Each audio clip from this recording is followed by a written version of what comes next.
एक छोटा सा गांव था, शांत, खूबसूरत। गांव के एकदम किनारे एक घना जंगल शुरू होता था। यह जंगल हमेशा से डर का प्रतीक रहा था।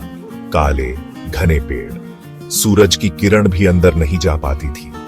गांव वाले उस जंगल से डरते थे। बच्चों को वहां जाने से मना किया जाता था। कहा जाता था कि जो उस जंगल में रात को गया वो कभी वापस नहीं आया। कई कहानियां थी, रहस्य थे और डर था, बहुत डर। गांव में रवि नाम का एक युवक रहता था, निडर, जवान।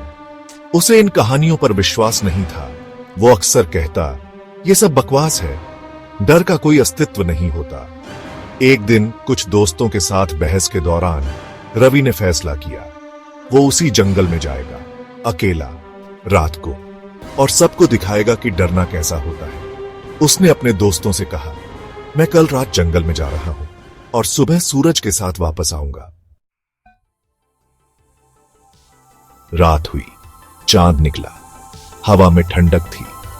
रवि जंगल की ओर चल पड़ा। उसके कदमों की आवाज शांति भंग कर रही थी।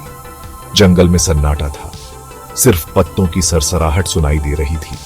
धीरे धीरे अंधेरा गहराता गया, पेड़ ऊंचे और घने होते गए। रवि को अजीब अजीब आवाजें सुनाई देने लगी, किसी के चलने की आहट, किसी के सांस लेने की आवाज। उसकी धड़कनें तेज हो गईं, पर वो आगे बढ़ता रहा। अचानक उसे सामने एक परछाई दिखाई दी। एक बूढ़ी औरत बैठी थी, उसकी आंखें चमक रही थीं। रवि डर गया, लेकिन उसने हिम्मत जुटाई और आगे बढ़ा। कौन हो तुम? रवि ने पूछा। बूढ़ी औरत ने जवाब नहीं दिया, वो बस रवि को घूर रही थी। उसकी निगाहें चुभ रही थीं। रवि बेचैन हो गया। उसने पीछे मुड़कर देखा, रास्ता गायब था।